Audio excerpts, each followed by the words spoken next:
Hi everyone, welcome to another episode of Women Empowerment Series today with me, Farisha, and I am honored and delighted to have a very special guest with me today. It's Diyana Amin. Assalamualaikum. Hi Diyana.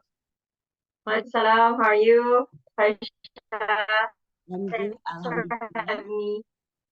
Okay, so thank you so much, Diana, for being in Women Empowerment Series. This is a series where I showcase amazing and wonderful ladies in Malaysia. So, Diana, can you share us more a bit about yourself? Okay, about myself, I'm Diyana Amin. I'm originally from Malacca, but I resided in KL for the longest time now. I work as a senior project manager, a sustainability lead. Now with CBRE, I'm also a speaker. I do as a panelist as well. So I think recently, the recent one, I was in ESG Summit in Thailand, Bangkok, and trying to advocate on sustainability, ESG, much more than I think all industries would need that as well. I'm a mother too, with my husband, kids. I think that's we will talk about values as well after this. So that is a big part of me as well. And I have master's degree in construction project management. Of course, I would love someday to have my PhD, so I'm gathering my materials in sustainability as well. Hopefully, it's something about urban development or design that we can benefit from in sustainability as well as innovation, probably something like that, right? I also advocate for women empowerment, of course, and enjoys and cherish helping other people if there's any need, or it could be a very ordinary story. However, it is story of for everyone. So I think some days we just need ordinary heroes. Yeah. So yeah, that's a bit about myself. I guess once we are talking, I few other things will come up naturally. Okay, thank you, Diana, for sharing a bit about yourself. And the next question, the second question is, what are your values? Um. Okay. On values, to me, people actually okay. Recently, in fact, it's just a few days ago. I actually have I was in a G4G. It's a mentor mentee program Mhm. with Talent Corp and Girls for Girls Malaysia. Um, the speaker, Dina Tra, she actually said something that resonates very well with me and puts the words together very well in terms of value recognition. Um, Sometimes we do have our values like prioritized differently at different times. So we often things like, okay, my value might change last 2 years, or my value might change this year or next year. But actually, all of those things are our values, so we can actually just prioritize it at different times. Same goes to me as well. So my most precious value, of course, I think for everyone is family. Family comes first in everything, and it's on balance. I believe in balance, just balance in everything. I think you could have been very well in one thing or another, but either way, you will need to find a balance in it as well. And the third value is um, quality and excellence, basically. So whatever you do, whatever you choose to do at that moment, just like I said, about prioritizing, right? So let's say at that moment you're prioritizing your family, so you will need to do it in excellent way, or you spend the most quality for it as well.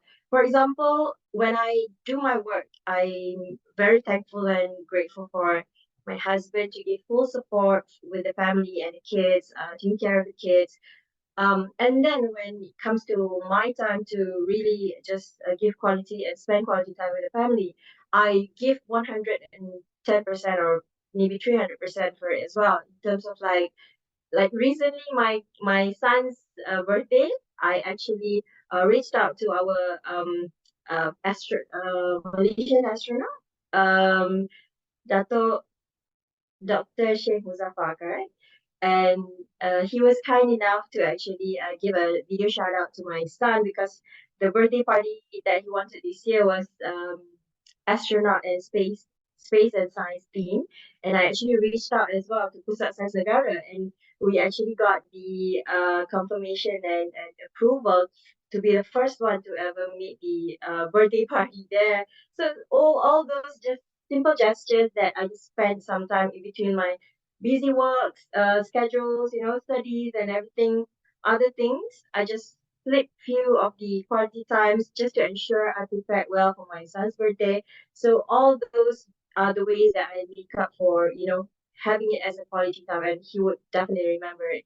And up until now, he still remembers that very, very well. And we shop for the, astronaut costume and all that. So it was so much fun. So again, on those values, it's just when do we prioritize it? Excellence in work, of course, quality, and whenever you do your work, you spend your quality time in it. When you are advocating for sustainability, you do very well in it, put your heart in it. And when you're doing mentoring, you also need to put your full 100% commitment to that as well. So yeah, for me, values are learning to prioritize, and you can have 100 values and it's okay. You just need to prioritize it whenever you need to. And I absolutely agree with you, Diyana. Family comes first. Number one is family. Work is important, but family comes first. Always the priority is family. Certainly. Yes. Okay. And let's move on to the next question. Okay. Question number 3 is, what shaped you to be the woman that you are today? I believe that every single thing that happened to me, and everyone, every single one of us actually shaped how we are today. So, for example, I like to sing, as you know, Parisha. We enjoyed that as well together. We shared the same thing, and on singing itself, I enjoyed it since I was little, and my parents actually encouraged me to go for bintang kecil, for example, right? But I got a very big stage fright. I think I was 9 or 10 or something like that, and I froze on the stage. I believe I shared a post about similar to this as well.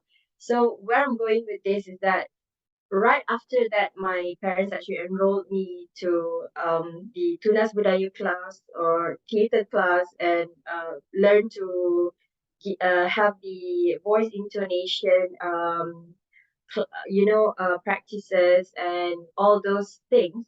And those are the reasons why I don't have any stage fright at all right now.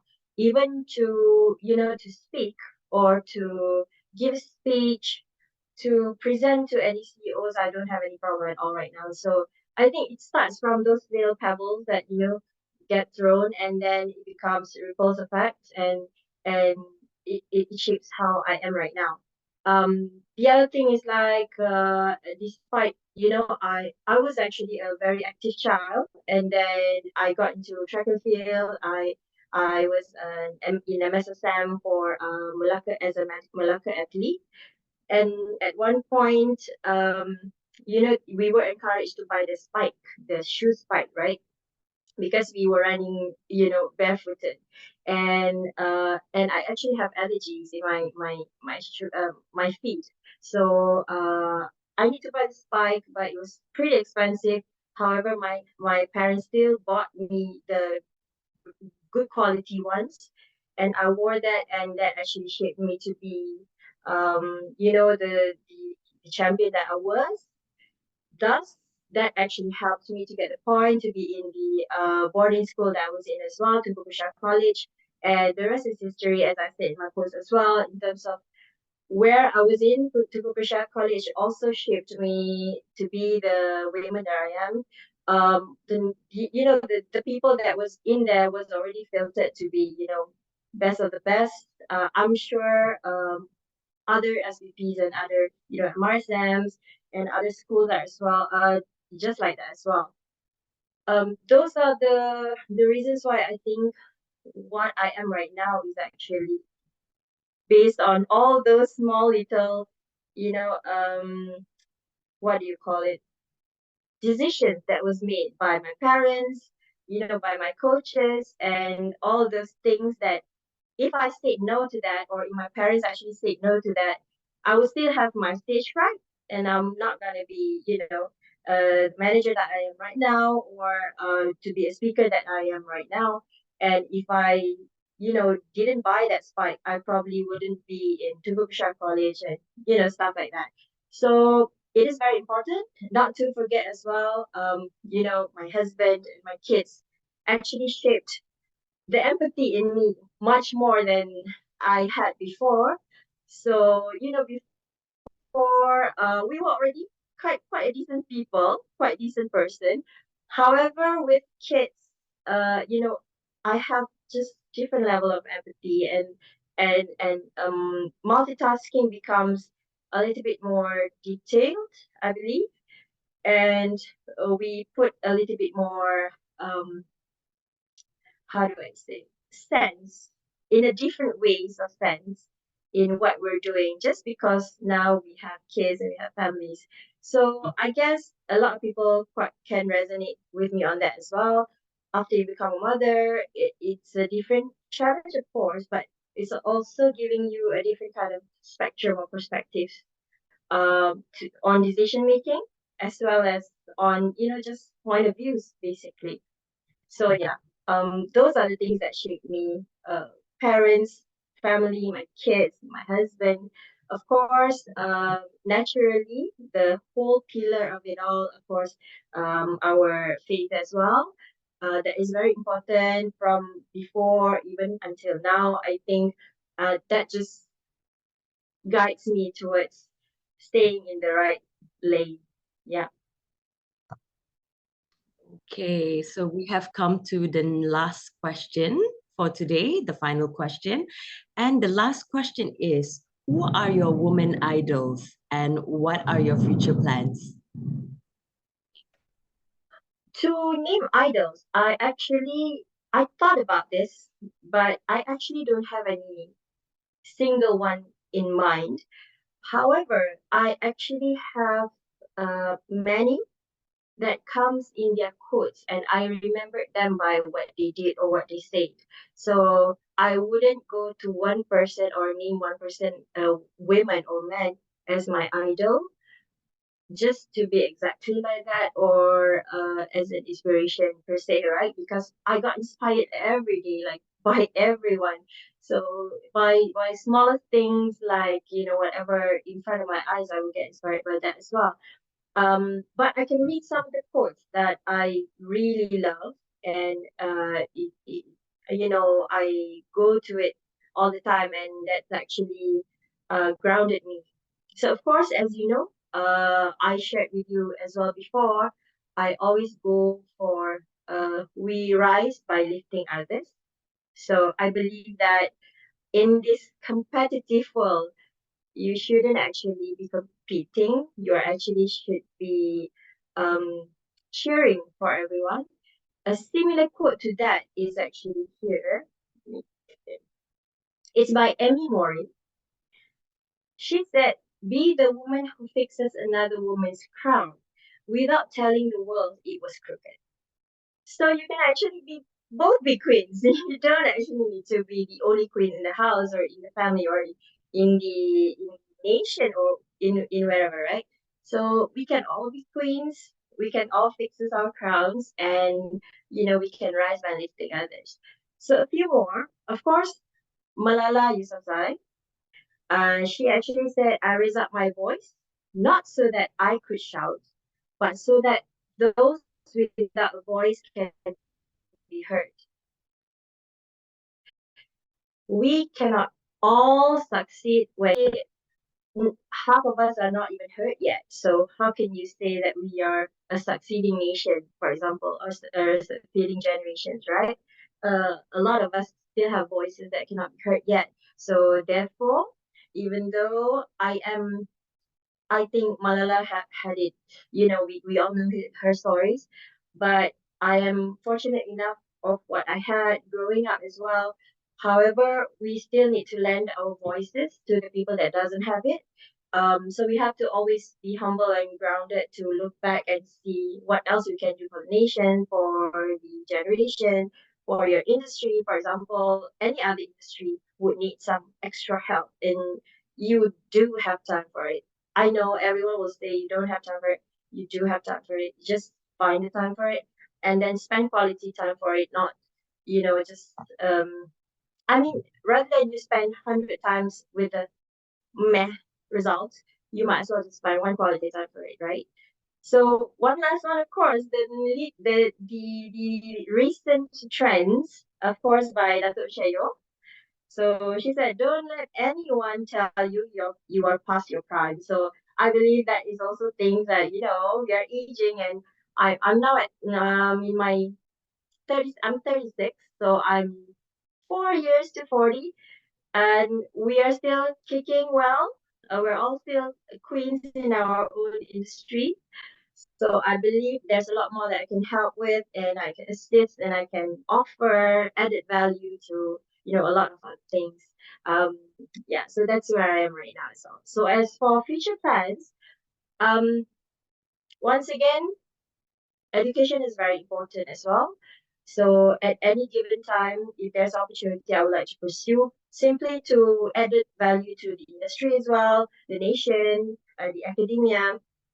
And other plans are like ESG and sustainability. It's very so to speak. It's now mainstream. However, we've been practicing it for 15 years actually, like GBI lead, and recently GRI and GreenRe as well. So there are a lot of qualifications that haven't been benchmarked yet. However, I'm trying to get all the necessary certificates to ensure that I am advocating as an expert. So hopefully this year I'm going to get all the necessities that I need to with full support of everyone around and in my company as well. And with any other um, industry experts that actually interested to have new talent or passion or competency that can assist with that. One of the things is that actually I have a background of interior design. I was a design manager as well for a while, and senior project manager. Being a senior project manager, I do have project management skills and design skills, urban design skills in and architecture. Now that I am in sustainability and ESG, so all these qualities actually would be a good added advantage for me to be a green project manager, or a sustainability advocate or an ESG, manager, hopefully director someday. So that's where I'm heading. And of course, nonetheless, to always advocate for, women empowerment. Once again, to help anyone that is in need, just reach out to me. I'm all about passion and empathy and balance and quality, all that I was speaking about. Thank you, Diana. Okay, so before we end our session today, do you have anything else that you would like to share with our audience? I thank you for having me. Thank you for reaching out. I believe what you're doing is also something that is very important, and please keep the the consistency of it. We appreciate it so much, and I think people like us, we are everyday heroes. People say. There is one. Let me see. Okay. The other one quote that I like from Malala is actually, "I tell my story not because it is unique, but because it is not. And it is the story of many girls."